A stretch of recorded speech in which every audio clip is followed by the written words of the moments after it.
Hello, today we're going to do a class on CPR for dogs and cats, as well as basic first aid. Always remember that any first aid administered to your pet should be followed by immediate veterinary care. First aid care is not a substitute for veterinary care, but it may save your pet's life until it receives veterinary treatment. It's always best in any emergency situation to be prepared and know what may affect your animal. This course strives to prepare you for basic first aid procedures and basic emergency situations for your cat or dog. This presentation is being presented to you by Dr. Tammy Duffy, President and CEO of Elbra's Dream. She is a certified animal control officer in the state of New Jersey, and she is the founder of Elbra's Dream, which is a 501c3 in the state of New Jersey that focuses on animal education. Elbra's Dream is a member of the following organizations: the IAABC, the NACANET, and the NJCACOA.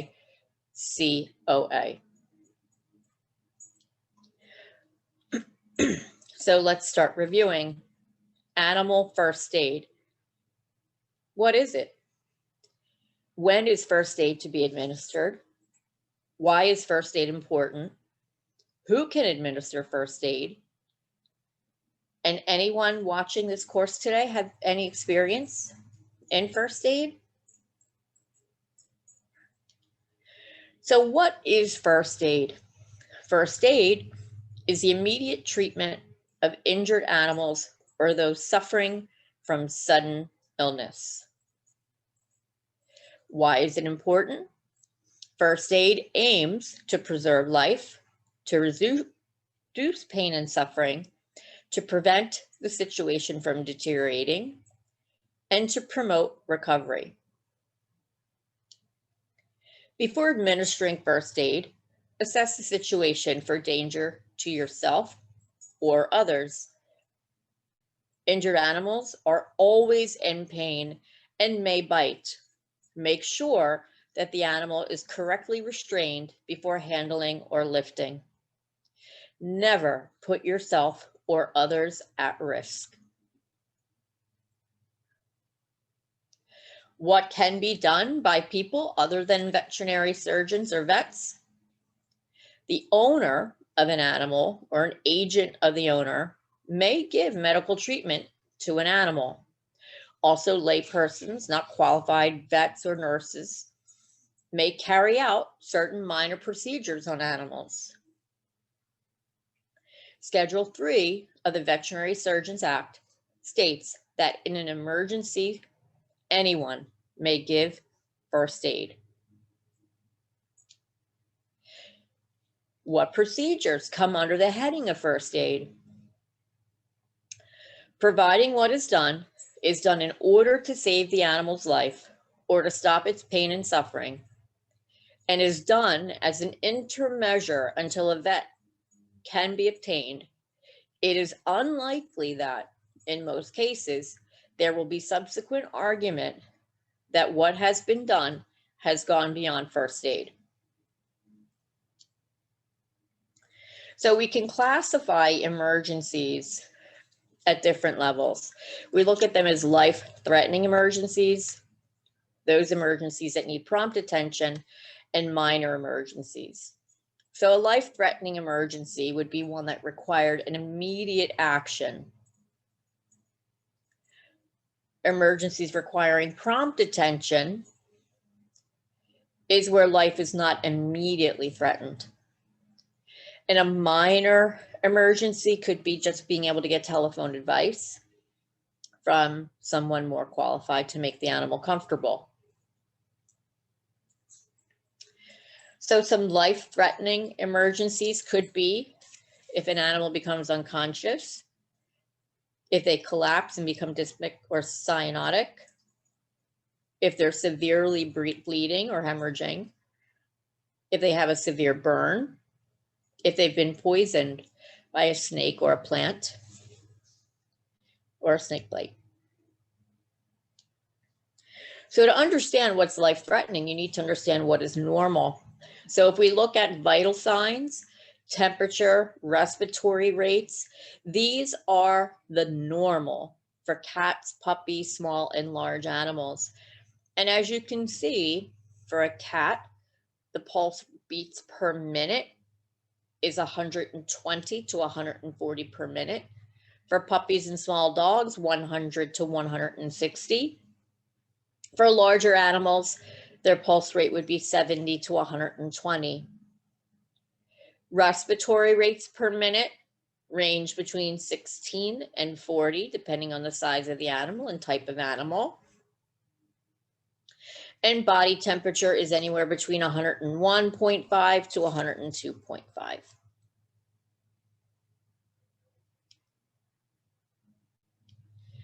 So what would be considered emergencies that need prompt attention? An animal becomes unconscious and collapses. They have dyspnea, a fracture or a dislocation. They're bleeding. They have a gaping wound. They have severe dysuria or dystocia. Minor would be considered an insect sting, a minor wound that can be controlled by a bandage, a minor burn, an abscess, a sudden onset of lameness, or a hematuria or blood in the urine.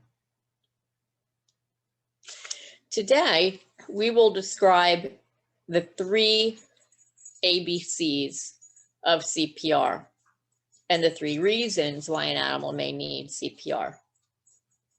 And we'll do some role playing and watch a video. But what is CPR? CPR is cardiopulmonary resuscitation. It is an emergency procedure for when someone is not breathing and their heart has stopped. The reasons we do CPR, there could be an obstructed airway or they're choking, they're in shock, they've been poisoned, a prolonged seizure, they're in a coma, head injury, electric shock, sudden cessation of heart activity and breathing. Examination of an injured animal is critical when assessing whether or not to give CPR. So the ABCs of CPR are airway, breathing, circulation. A, B, C. Airway, breathing, circulation. Any severe hemorrhaging, pressure can be applied using a bandage, a towel, or even your hand. Check the animal's level of consciousness and treat for shock by keeping the animal warm. This is best done by covering the animal in a blanket to conserve body heat. So the A of the ABC is your airway. Always place the animal on its right side. The heart is located in the lower half of the chest on the left side, just behind the elbow of the front leg. Place one hand underneath the chest for support and place the other hand over the heart. Check to see if the animal is breathing by looking for the rise and fall of the chest. Open the mouth and pull out the tongue to check for any obstructions to the airway. And remove those obstructions. But always remember safety. Be sure the animal is unresponsive and use caution or you may get bitten. Breathing. Once you go about helping the animal To breathe, always remember number 1, stay calm. Check to see if your pet is unconscious. Open the airway by gently grasping its tongue, pulling it forward, not out of the mouth, but forward until it is flat. Make sure the airway is not obstructed. And perform rescue breathing. Cup one or both hands around the dog's snout, closing their mouth, and give 1 breath to determine if air is going into the lungs. Circulation. The animal's on their right side. Pull the animal's elbow to locate where the heart is. For a large dog, use 2 hands over each other for compressions. For small dogs and cats, cup 1 hand over the chest. Compress 1/3 of the chest. Apply 5 compressions for every breath. So how do we go about performing CPR? Determine responsiveness. Tap and shout. Are you okay? Can you hear me? See if they respond to you. See if they look at you. If they're unresponsive, lie the pet on their right side. Remove any foreign objects. Keep their head and neck aligned. Look, listen, and feel. Mouth to snout or nose. So when performing CPR, circulation and cardiac compressions, check for the pulse, locate the heart, bend the elbow back over the rib cage, give 5 quick breaths for a small dog.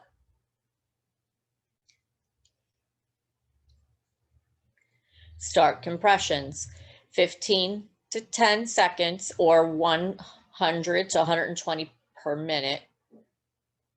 Give 1 to 2 breaths for 30 compressions.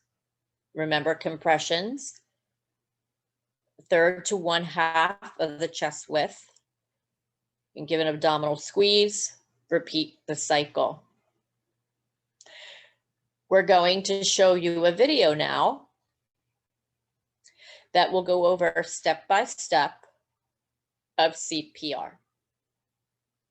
Hi there, my name is Gerardo Poli. I'm an emergency veterinarian at the Animal Emergency Service. And today in this video, I'm going to show you how to deliver effective CPR for your pets. And today we have our CPR mannequin, Bobby, with us, and we'll use Bobby to demonstrate how to do CPR. At the Animal Emergency Service, it's not uncommon for us to have to perform CPR sometimes 6 times a day on different pets that are brought down to us in critical states. Let's hope you never have to use CPR, but it's useful to know how to deliver it just in case you find yourself in a situation where it may be needed, where it may save your pet's life. So let's cover some basics. When do we start CPR? Well, you start CPR when 1, your pet is not responsive, or 2, your pet is not breathing, or 3, when you can't feel that your pet has a heartbeat. So if you have any of those 3 things, then you start CPR straight away. But you might be thinking, well, how do I know if my pet really is in cardiopulmonary arrest? Well, the thing is, though, the research shows that it's best to start CPR early than to wait just in case you're not sure if it was needed or not. And if you perform CPR the way I'm going to demonstrate today, then it's a fairly safe thing to do. So let's start with compressions. So we need to deliver 120 compressions per minute. That is 2 compressions a second. So often people play in their head the song by the Bee Gees, Staying Alive. So that is staying alive, staying alive. And that beat, that rate is around about 120 compressions per minute. So how do we deliver compressions? So the location of where you deliver compressions and the form varies a little bit, but there's some fundamentals with how to deliver proper compressions. First of all, you want to focus a lot of the pressure in a certain area. So you have one hand, another hand on top. Then You don't want to compress with your arms. What you want to do is compress with your arms straight and pivot from your hips. So when you do compress down, all the force goes down your straight arms onto the pet's chest. How deep do you go? You go down, or you compress a third to half the width of the chest. So hand over hand, straight arms, then compressing down half to a third of the chest, or a third to half the depth of the chest. And then at a rate of 120 compressions per minute. 1, 2, 3, 4, 5, 6, 7, 8, etc. So that's how you deliver compressions, the rate of how you deliver compressions. Once you deliver 30 compressions, you have to deliver 2 breaths. So how do you deliver breaths for a pet? So what you do is you close the pet's mouth, and you create a seal with their lips in your hand, and you expose the nostrils. Okay. Sometimes your pet might have some fluid coming out of their mouth or nose, so you have to wipe that away. So close off the mouth, create a tight seal. Then you put your mouth on your pet's nose, create a seal with your lips, and you blow into the nostrils. And 2 deep breaths. 1, 2, and then straight back to 30 compressions. 1, 2, 3, 4, 5, 6, 7, 8, etc. So you do that cycle, 30 compressions and 2 breaths 4 times for a total of 2 minutes. And then what you do is you reevaluate. You check to see whether or not your pet's regain consciousness, whether or not they're breathing for themselves, whether or not you can feel a heartbeat or something like that. And if you have any of those signs, then stop CPR and then put your pet into recovery position. So recovery position is where they're on their side, head tilting down a little bit, so any fluid that comes out of the mouth doesn't go back into their airways. If you've done your evaluation and your pet is not breathing still, not responsive, and doesn't have a heartbeat, then you got to go straight back to 30 compressions, 2 breaths, 30 compressions, 2 breaths, 30 compressions, 2 breaths, 30 compressions, 2 breaths, another 2 minutes of that, and then reevaluate again.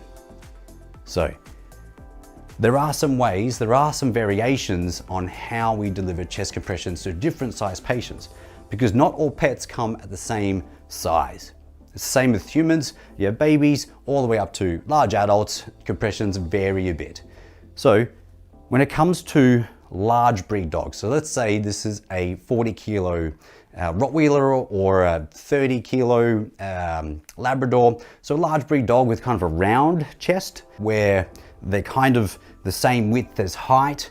Then what you want to do is you want to compress over the widest part of the chest, not over where the heart is. So what you do is you look at your pet, and where their chest comes to the highest point, put your hands there and then compress down to a third or to half the depth of the chest, right? Push down over the widest part of the chest for large breed dogs. If you have a dog that's smaller than that, then, or a dog that is large but has a keel chest, so has a real narrow chest. These are dogs like greyhounds, also some Dalmatians also have keel chests. Even Great Danes can have keel chests. This particular chest conformation is best supported with CPR by performing cardiac CPR. This is where we actually put compressions or deliver our compressions directly over the heart itself. So not over the widest part of the chest, but over the heart.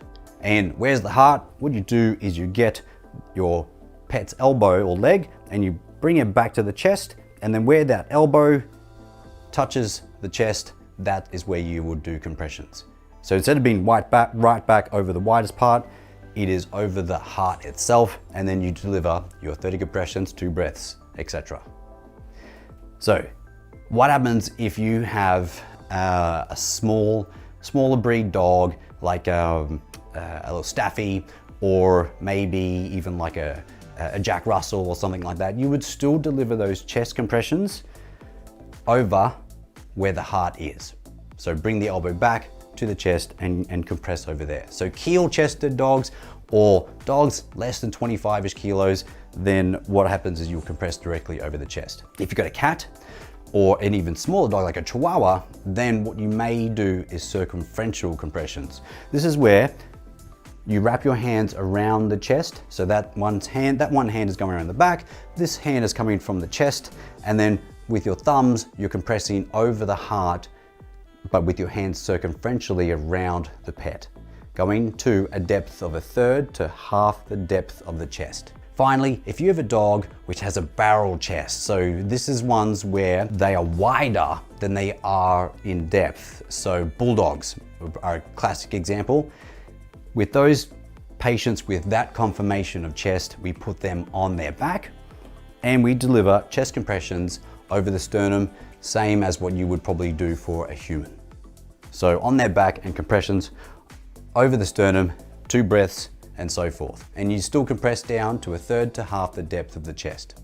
If you have multiple people with you, then one person could focus on the chest compressions, another person can deliver the breaths. Ultimately, what you want to do is get your pet down to the closest veterinary clinic or hospital that's near you. And if you have 2 people, then one person could do compressions in the back of the car while the other person's driving. And once you get to the vet clinic, rush your pet inside and an experienced veterinary team will continue CPR for you. I hope you found this video useful and it sheds some light on how to deliver effective CPR for your pets.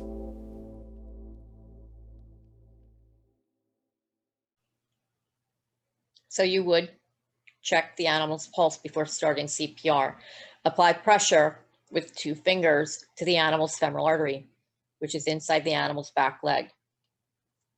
If an animal is choking, some potential causes could be inadequately chewed food, toys, or foreign bodies.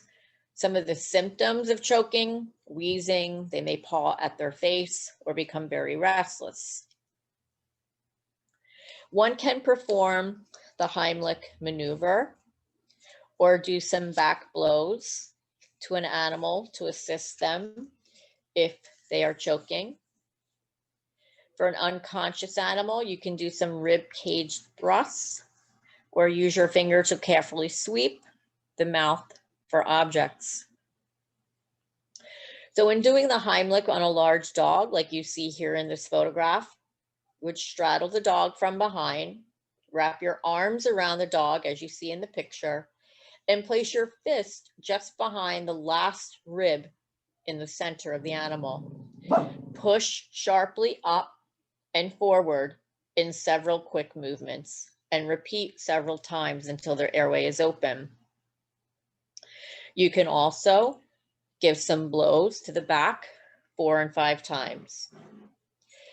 To do the Heimlich on a small dog or cat, you would place the pet against your stomach with the animal's back against you, head up and legs hanging downward.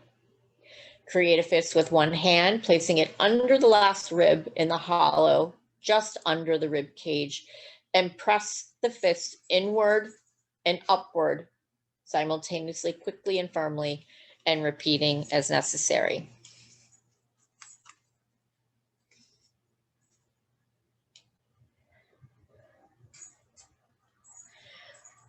It is important to examine your injured animal. Any examination should be done methodically to ensure that no areas are missed. Head to toe, always go head to toe. All areas of the body should be checked for any abnormal swelling, hemorrhage, discharge, deformity, fracture, wound, or sign of pain should be noted. Of an injured animal, start at the nose, top of the head. Look for hemorrhage, whether or not is the animal bleeding, whether they have bleeding coming out of one or both nostrils. Look at their mouth, look at the color of the mucous membranes. They should be pink. We'll review different aspects of the mucous membranes for different disease states. Are any of the teeth fractured? Is their tongue ulcerated? Or are there any strange odors that would indicate poisoning? Look at their eyes. Look at their conjunctival membrane. Is it pink? Is it yellow? Is it blue? Is it red? Are there any injuries to the eyeball or eyelids? And look at the size of the pupils. Look at their ears, any lacerations, cuts, or bleeding, and look at their skull for any fractures. Look at their limbs. Identify fracture, deformity, wound, paralysis, loss of function.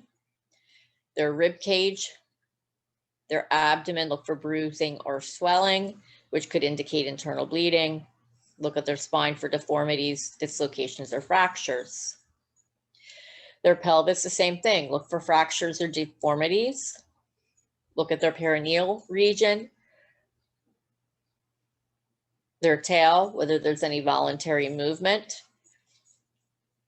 And their general body surface, their fur. Look at the matting. Is it matted? Is there any underlying wound? Put the animal into recovery position. Any injured animal in the recovery position is key, and contact a vet for advice. Laying an animal on its right side, which is recovery position, allows you better access to the left side so that the heartbeat can be palpated and cardiac massage performed if necessary. And always straighten the head and neck to ensure that airway is open.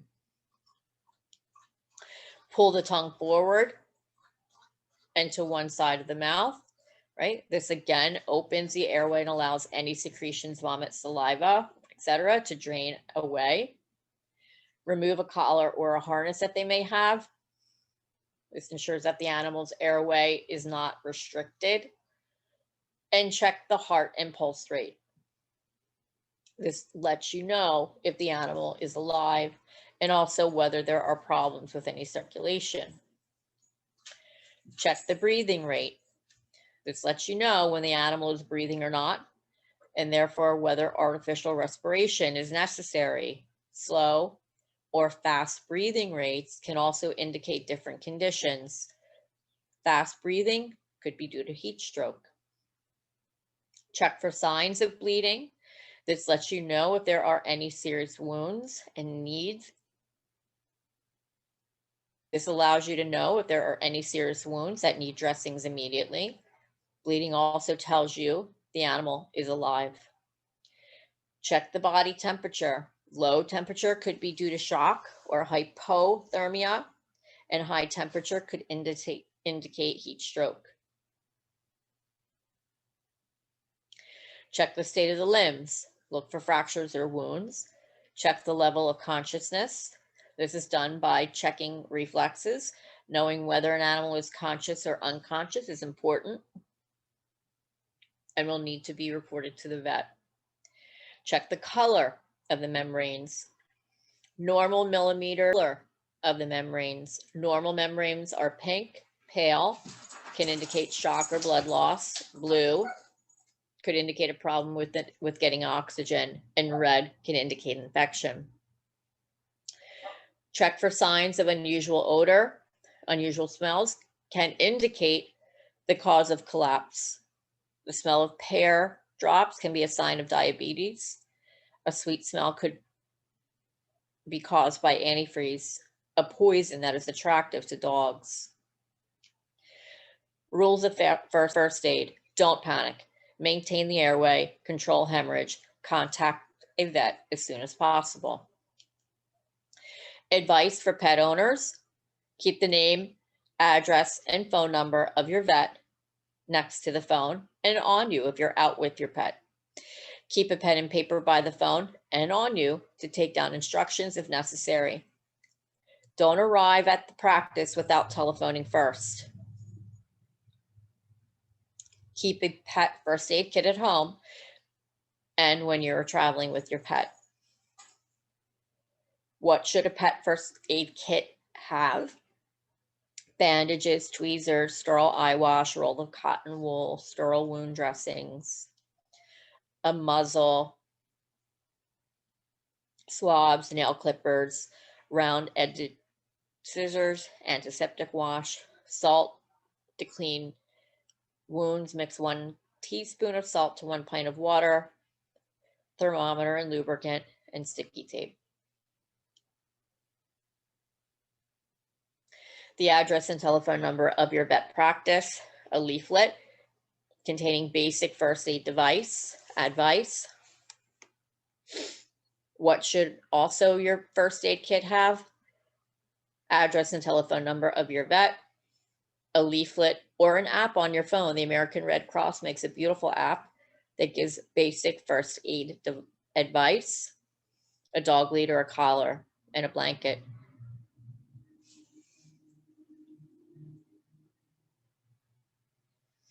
So when you come up upon a dog and how to respond, you can take that first aid kit and customize a human one, or buy a pre-packaged pet first aid kit and use the Red Cross Pet First Aid app on your phone. Safety first on the scene. Any injured animal can bite you, and get assistance if necessary. A quick assessment may save your pet's life. Check breathing for CPR. Do direct pressure. Use caution when moving the pet. Check vital signs, heart rate, respiratory rate, body temperature, mucous membranes, capillary refill time.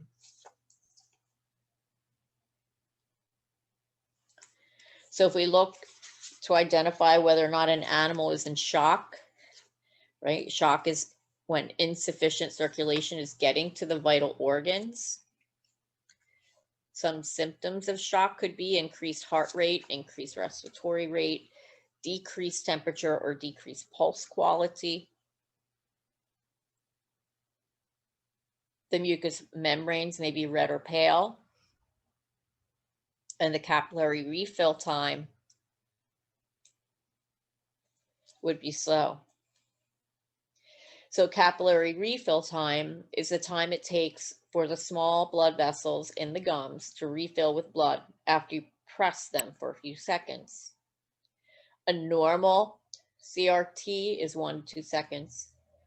A time of more than 2 seconds may indicate shock, dehydration, or heart failure. Healthy gums should be pink and moist. If gums are gray or whitish, this means blood and bodily resources are being focused on preserving life in another area of the body. So how do you treat shock? Provide warmth with a blanket or elevate the hind legs. As shock develops, their skin could become gray-blue and a blue hinge to the mucous membranes because they're cyanotic. They may become weak and dizzy, nauseous, vomiting, and thirsty. So how do you find their heart rate? You find a pulse, feel for the heartbeat, listen, look at the pulse points. We talked about the femoral artery, and you can also do it on their wrist, right? If there's no pulse, it means that they're in cardiac arrest. The heart's electrical system is failing, and its irregularity leaves the heart unable to pump blood. An adult dog heartbeat is 60 to 140 times per minute. Usually the larger the dog, the slower the heart rate. A toy dog heart rate can be as high as 180 beats per minute. For respiratory rate, always assess the animal. Look at their breathing. How are they breathing? Is it labored? Look at their body posture. Extend the head and neck. Abduct the elbows. Are they reluctant to lie down? What color are their mucous membranes? Most dogs and cats have a normal resting respiratory rate with breaths per minute ranging between the mid-teens to the mid-20s. In general, a resting respiratory rate over 30 to 40 breaths per minute is considered abnormal. Count the number of times the chest rises and falls. One full rise and fall is 1 breath over 60 seconds. For body temperature, it's done rectally, and it should be between 101 to 102.5. If their temperature is cold, so low, they could be in hypothermia. If it's high or hot, meaning they're hot, they could be in hyperthermia.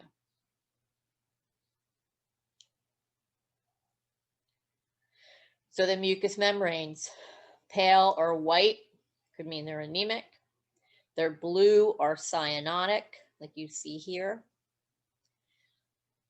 Blue, muddy, poor circulation. Red could mean sepsis or poisoning, shock, or heat stroke. And pink is healthy or normal. An animal could have a bite. You want to flush the wound with sterile saline or water. If there's an eye injury, cover it with a cool, moist cloth. Be mindful of the puncture wounds. Make sure to monitor for signs of infection, and damage can be more extensive than readily apparent. If an animal has a bleeding wound, potential causes, it could have been in an accident, gotten bit, lacerated, a life-threatening versus a stable bleeding wound, it's arterial bleeding, chest wall, or a head wound. When doing bandaging of an animal, we do this to stop the flow of blood, clean the area with water, put a pad over the area and wrap with a clean cloth. Also, you can use a towel or sheet and secure with duct tape, but obviously don't put the duct tape on the animal's fur. Put a bandage and then put that on top.